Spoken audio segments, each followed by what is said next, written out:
So Sifan Hassan, then be interested to see if she slots right onto the pace as usual. She goes to the back early on, as is her wont, and just settles herself in over the first lap. Darafi just elbowing her way through with 200 meters to go. So it's the two Ethiopians who've raced each other so many times over the years. Segai just getting cut up by her teammate. Sion moves ahead, has a look behind. Darafi is there. Hassan still got a chance, not too far away. Mbai is also moving up.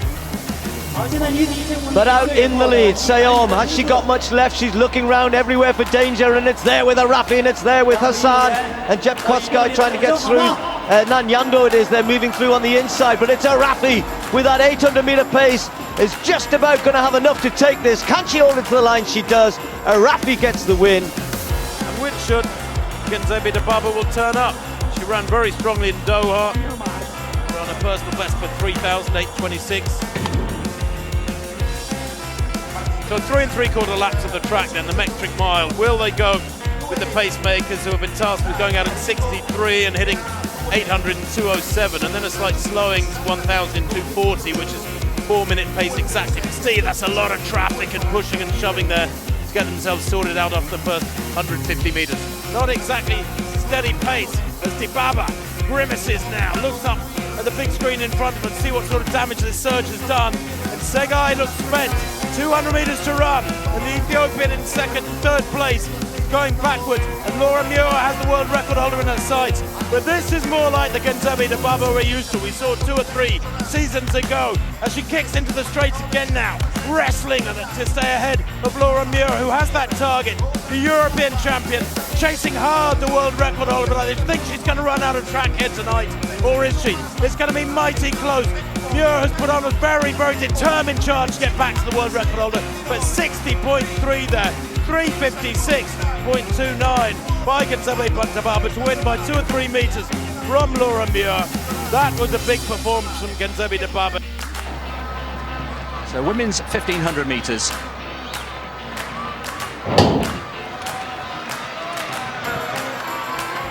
And they've asked for 800 meters 204, which will bring them out at about 353, 354 pace. And well, Steve, it'll be interesting to see whether Dibaba can continue that winning streak, having been beaten by Helena Beery in the 3,000 meters at the start of the season. Segai is gone. We're down to 2 with 200 meters to go.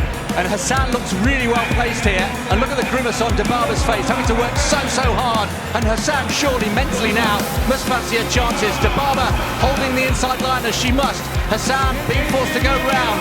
What can Dibaba hold on in the final 100 meters here? Dibaba, has she found another gear? Just as she did in Rome against Laura Muir. She's done it again. Dibaba, let's look at the clock. The meeting record, 3:59.53. The meeting record will go 3:55.47. It's the fastest time in the world this year. The women's are brave like Gabe Mile. Named such in honour of Gabe Grunewald, who passed away from cancer last month after a long 10-year battle, several bouts of surgery and chemotherapy. She, her resilience and determination to keep on racing, became a symbol for the battle to try and overcome adversity. A pacemaker there, goodness me, Liakova blasted away. What can Hassan run for this final lap? When Mastakova set the world record, she won a final lap of about 60 seconds, give or take a couple of tenths. She's blasting it around the final bend there, Hassan. The gap is monstrous. It's got to be 35 meters back to Segai. The pack are closing up on her as her legs begin to falter. But Hassan now into the home straight. 4 minutes on the clock. She's got 70 meters to go. Driving towards the line. It's going to be mighty close to the world record. That first lap may have set things awry. She's going to get there. Wow, 4:12.33. She has got the world record. Unbelievable. It never looked on at 800 meters. Women's 1500 meters. 3 3/4 laps of the track. And they've asked for 64-second pace per lap. And we saw that great race between Laura Muir and Faith Kipyegon, the Olympic and world champion in Stanford a few weeks ago, when Laura Muir went with 6:50 to go. Costa Halfam, she hasn't shaken her off just yet, but she's putting away here. coming home with, 120 to go. And that trademark rocking style, Laura Muir gritting her teeth. And now I feel the resistance has gone. Klosterhalfen has gone. And she's been reeled in now by Nanyondo as well. But Laura Muir, brilliant again. Laura Muir coming home. The gap, 5, 6, 7, 8 metres. The winning time, 3:58.25. She said she felt she was in 3:56 type shape, maybe even PB shape. But today it wasn't that sort of race. 3:58 will do. It's a win.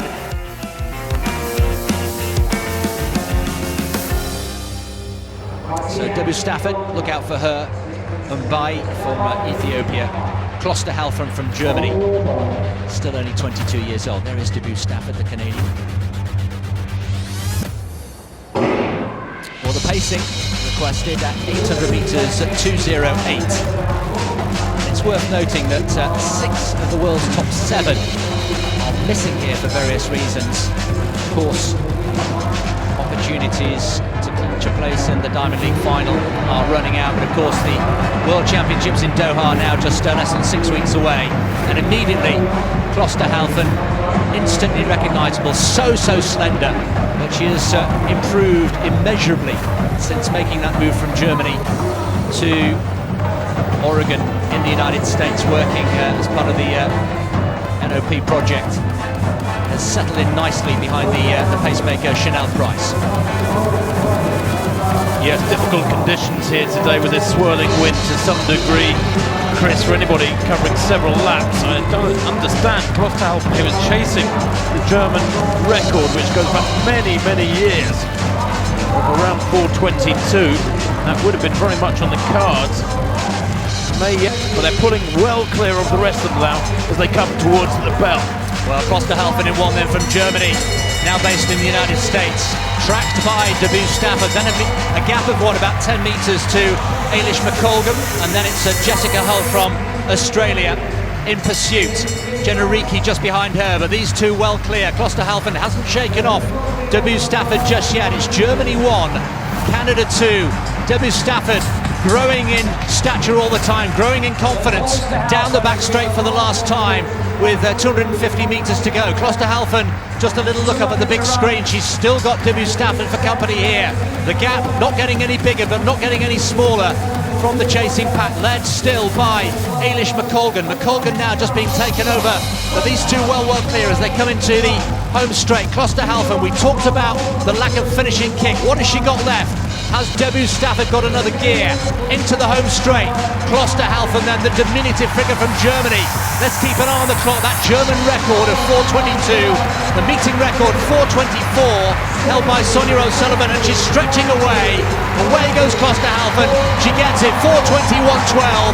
It's a meeting record. It is a German national record for Konstanze Klosterhalfen. Further evidence of the improvement that she's making over there.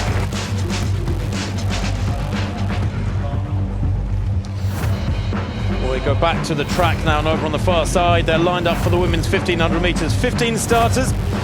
Genzebe Dibaba. Well, she is the world record holder, of course, the Ethiopian. 5 times world indoor champion. Just one major outdoor title, that was the world title in 2015. And Sifan Hassan, the world record holder for the mile in Monaco just a few weeks back, the world indoor champion in 2016. Set was a European record for 3,000 metres at the Prefontaine Classic back on the 30th of June. Many think that was unofficially a world record because everybody ahead of her is Chinese back in the dark days of the early 90s. Ailish McColgan in there for Great Britain. Been in good form, fresh from winning the UK 5,000 metres title comfortably last weekend. Sklabas of Switzerland, the 18-year-old. Well, her last personal best is just 4:10. She may struggle in this company or be dragged to a huge personal best. The world record holder over 1,500 against the world record holder over the mile. Dibaba against Sifan Hassan of the Netherlands. She's only run 3 1500s this year, Hassan. We know she's fabulously strong. She's mixed up her racing this year. She ran at 10,000 metres back in early May in the USA in just outside 31 minutes. But Chanel Price, the pacemaker, who's a very good 800-meter runner herself, a 1:59 800-meter runner, has been asked to go out here in 62 seconds for the first 400, then slower mildly to 2:05 for 800 meters, which sets it up, Steve, for something a long way under 4 minutes. And just as was the case in the steeplechase with Debu Stafford there back in, what, 4th place, it's very quick early on. Well, they just got to be sensible. Dibaba wants a fast pace. Hassan knows that. She always starts a little slow the first 200, but it's good to see Hassan get involved. Klosterhalfen in the form of her life. Sigai won't be too far away, and then the others will be hoping they can get dragged round. No Laura Muir, of course, the Diamond League champion from last year. Jenny Simpson struggling to go with it. She's lost 5, 6, 7 meters on this pack as Dibaba now tests their raw speed. And look at Hassan. Glides up onto the shoulder of Dibaba, eases past her, leads through 200 meters to run. It's Hassan, Dibaba, Klosterhalfen. Fabulous running here from Debu Stafford, who is looking strong in 4th place. Segai is spent back in 5th place. The field streaming past her as Hassan eases away from Dibaba, who looks so mortal here. That first lap was such a waste, 61.6. followed by a 66. Hassan has cashed in here and destroyed this field over the last 400. Look at that time, 3:57.08, 57.7 the second lap, the final lap. Klosterhalfen a brilliant second, Debu Stafford third, taking some big scalps. What a strange 1500 meters here in Zurich 2019. And once again, Dibaba and the request for these very fast times, Steve, disrupting what we expect as a normal 1500. That's not a bad thing. No, Tim, she's limping. I think the answer to that is she was limping all the way around that last lap. She's injured. So that's why we haven't. We're now getting some answers. The reason we haven't seen Dibaba for a while, she's obviously been carrying a problem. Come here to test it out. She's in trouble now. And Dibaba was limping down. There she is, walking away. Now, whether it's a really bad recurrence of an injury we don't know about, don't know. But that wasn't Dibaba. Certainly the last 100 meters, she was running on one leg. Doesn't matter to Hassan. She attacked hard. Smart race. Klosterhalfen as well. The two of them, of course, and as you said, so used to training with each other these days. National record for the Canadian. She's had a wonderful year.